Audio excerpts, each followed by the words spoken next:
everyone, good day. This is Mabel Trazona and I'm back again for another important information. Taxation has been part of our living which happens all the time. This is primarily executed by the government. We, as the constituent of the country, are the one who pay taxes. In this video, I will give you an information about the fundamentals of taxation, how it works, and how it is being used. So let us know what is taxation. Taxation is a system by which a government collects money from people and spend it on things such as education, healthcare, defense, and other government operations. To start with, let us go on to the nature of taxation. Taxation is a state power exercised through the country's legislative body. Its principle states that collected taxes are used to support government expenses, services, and as well as the public welfare. It is also emphasizes its reciprocal duties of protection and support through the states and the people. The Constitution have highlighted that revenues through taxation must only be used for government operations and public welfare. Taxation is a process in which sovereign, aided with its lawmaking body, raises income to pay the expenses of the government. Furthermore, the state's obligation is to provide protection to have an orderly society, while the citizen's duty is to support the state through taxation. What are the purpose of taxation? Well, the primary purpose of taxation is to raise revenues from all possible sources, to support government expenditures, and to promote general well-being of citizens. It also safeguards from newly opened industries to pioneering and to other enterprise. Taxes also shields domestic producers through buying higher custom duties on imported goods. Another purpose is to strengthen enterprise in a way of giving tax exemptions, to protect local industries against international competition through imported goods, to reduce inequalities in wealth and income, and to prevent inflation by increasing taxes. Next is the canons of taxation. When we say canons of taxation, these are the principles of a sound tax system. First, we have the fiscal adequacy. Taxes collected by the Bureau of Internal Revenue should be adequate to fund the necessary government expenditures and basic services in a fiscal year. Revenues or the yield of sources income takes must be capable of adjusting to variation in public operations. Additionally, it emphasizes that sources of revenues taken as a whole should be sufficient enough to meet the varying levels of expenditures regardless of business conditions and economic adjustments. Second, administrative feasibility. Payment of taxes must be taxpayer-friendly. Tax laws should be capable of convenience and effective administration. It should not be burden to taxpayers, and most especially, it is clear and plain to taxpayers. Taxes being burdens, the state should provide convenience not only to the one who imposed collections, but to taxpayers as well. This lays down the principle of convenience and efficiency manner of collections on the tax payment. Third, theoretical justice. It is commonly known as the ability to pay. Justice and equality are in explicit terms, relative to popular concept which prevails at any time and place. Example for this is individual income tax. Its principle of ability to pay taxes should fit the individual's income. So, people with higher income or wealth has the capacity to pay more taxes.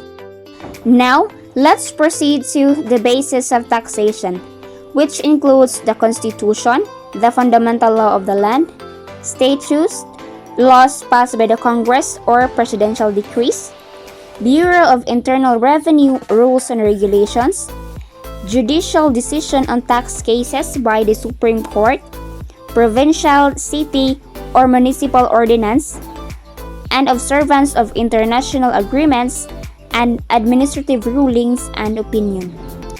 Implementation of taxation is not only organized by a single organization or agency, but it is carefully executed based on the agreement of the government and international laws. Next, we have the object of taxation. When we say object of taxation, these are the person who pay taxes and the object to be paid. This includes individuals who have considerable amount of income like worker, businessman in sole proprietorship, partnership, or corporations. Those who inherited property or given donation with considerable value. Tangible and intangible properties, whether personal properties or real properties. Transactions, consumptions, interest, imports, and as well as privileges. We might ask, where can we pay the taxes? Well, let's now talk about the situs of taxation. Situs is a Latin word for place or location. It is a place for taxes to be paid. The taxing power of state does not only base on one setting, but it has territorial limits. Knowing your site or location is crucial because particular jurisdiction is declared and assessed. In order to ensure that tax payment to be credited, it is necessary to identify first its appropriation. Here are the situs of taxation. First is for income tax. Income tax is a tax imposed by government on income generated by individuals. For income tax, this is paid either in the place where the income is earned or in the residence of the taxpayer. Second, for the real property tax, this is paid where the property is situated, whether or not the owner is resident of their jurisdiction. Example is the real estate tax. Third, for the personal property tax, taxes on tangible properties are paid in the place where the property is located, while the situs of taxation for intangible properties is in the owner's domicile. This refers to the place of the permanent residence of the owner. Intangible properties, taxes like credit, bill receivable, bank deposit, promissory note, mortgage, loans, and corporate tax do not admit actual locations, and therefore, taxation is at the domicile of the owner. Fourth, business and occupation taxes. It is a tax of operated business and occupation of an individual. So, this is paid in the place where the business and occupation is operated and located. In fundamentals of taxation, there is also limitations, and these are comprised of two, which is the inherent limitation and the constitutional limitation. So when we say inherent limitations, these are rooted in the nature of taxation itself. These are not affected by the changes in provision of the constitutions. It restricts the spring forms of its very own power, where the power of taxation is inherent in sovereignty. On the other hand, constitutional limitations are the limitations provided in the Constitution. It is more subject to change when the new Constitution is introduced in a country. Unlike inherent limitations, this can be possibly changed over time. Now, to furtherly understand the differences of the two, let's proceed to the content of inherent limitations. The tax revenues must only be for the public purposes nor private. It must be governmental use for welfare and the common good. There should be proper delegation of legislative power to tax. As a nature of taxation power, it is the legislative in character. The power cannot be delegated to others. However, this delegation admits exemption as stated in the article. Includes the President, local government unit, administrative agency, and people initiative and referendum under the Republic Act 6735. Government entities are exempted. self-imposed practical limitations that government does not tax itself. Government exercising governmental sovereignty functions is not taxed. But when government agency exercise proprietary function, taxation is the rule. There are territorial jurisdiction. The power to tax is limitedly with the boundary of the state, in which state cannot exercise taxation outside the territory. There is an observance of international law. The power of taxation is imposed only within the state.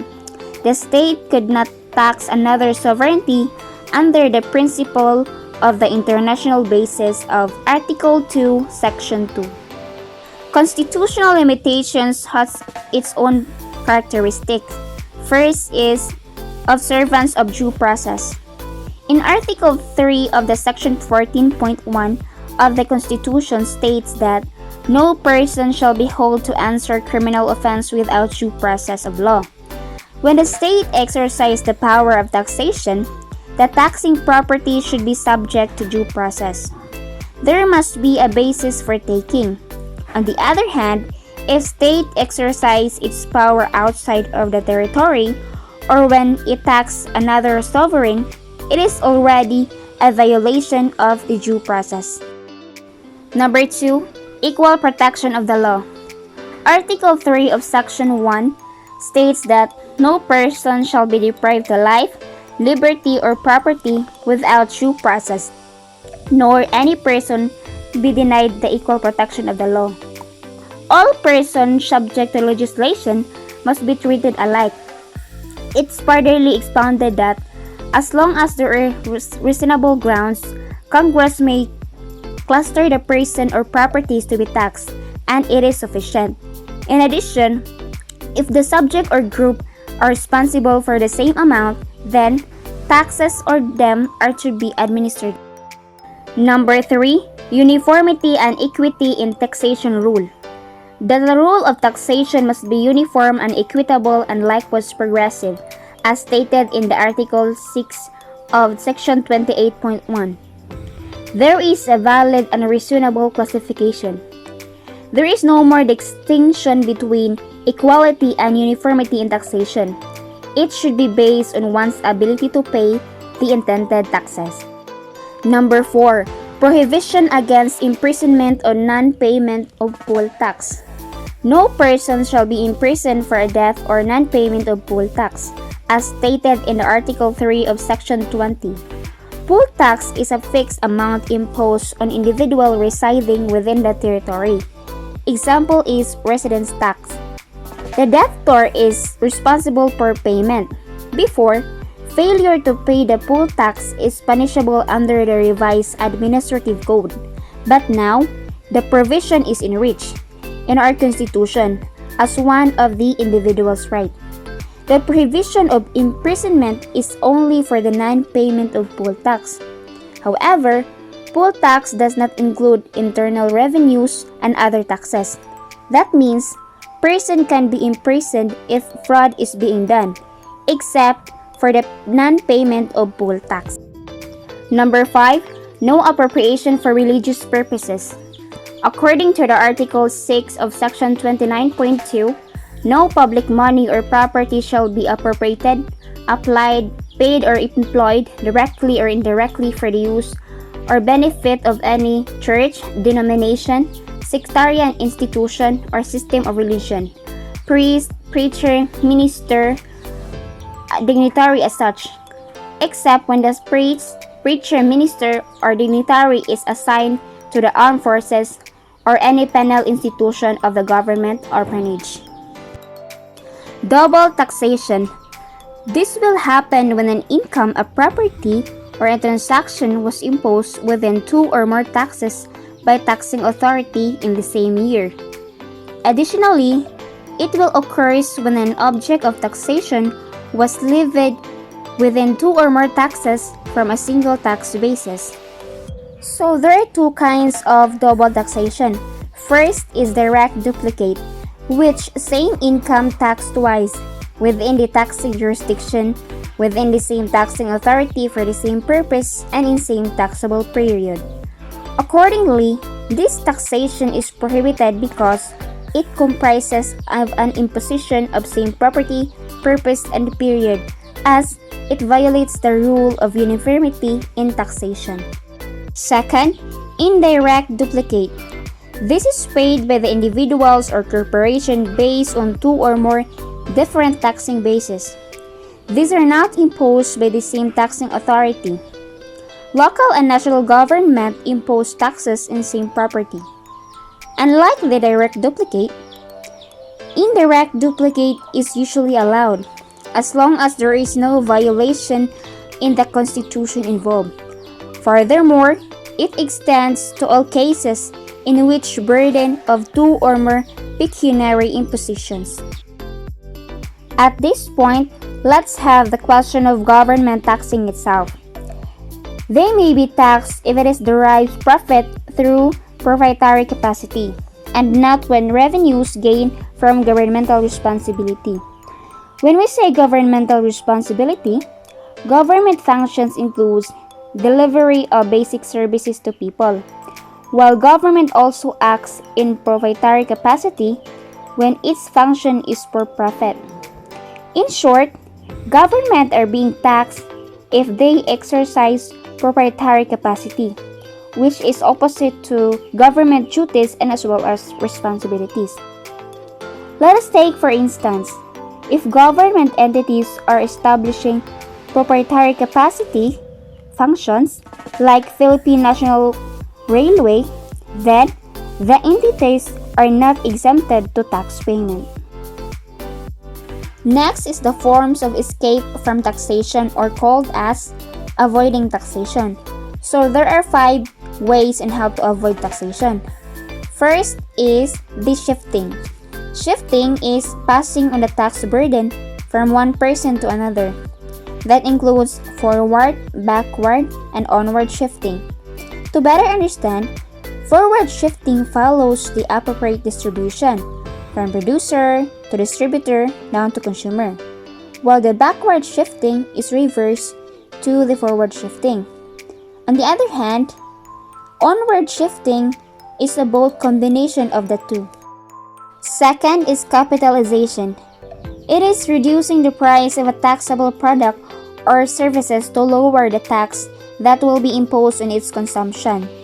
It is a kind of backward shifting where taxes are capitalized during the purchase, in which the burden of tax is transferred from the buyer who is obliged to pay. Third is tax avoidance. It is legally permissible methods to reduce tax payment on properties, items, and services. Another term is tax minimization. This is a form of manipulating tax parameters through legal means. So since it is allowable, there is financial experts and lawyers are involved. Fourth is tax evasion. Tax evasion is opposite to tax avoidance because it is illegal means of escaping, defeating, or lessening the tax due. It is also called as tax dodging. Example of this is underpricing in deed of sale. Another one is understate incomes or understate sales while overstating its expenses. In short, it is a form of hiding the actual income. Fifth is tax exemption. The bestowal of immunity by the taxing authority on a taxpayer from obligation to pay taxes. Tax exemptions are given to variety of organizations like religious institutions, charitable institutions, and government institutions. On the other hand, non-profit cemeteries, sports clubs, and trade unions are also included for tax exemption. To summarize everything, taxation aids the necessities of the constituent and the state. It can also influence the production and as well as growth. However, taxation has both favorable and unfavorable effects, especially on the distribution of income and wealth. The effects of taxation on the perseverance to work, save and invest are partly the result of money burden of tax. Lastly, taxes serves as lifeblood of government. If many income earners are willing to pay the right amount of tax, then government can also gain more money to support government purpose and other services. On the other hand, if income earners will illegally reduce the amount of tax obligation, there will be less funds to government necessities, operations, infrastructures, calamity fund, wages, and many more. To end this, I will leave you this quote coming from James Madison that says, "The power of taxing people and their property is essential to the very existence of government."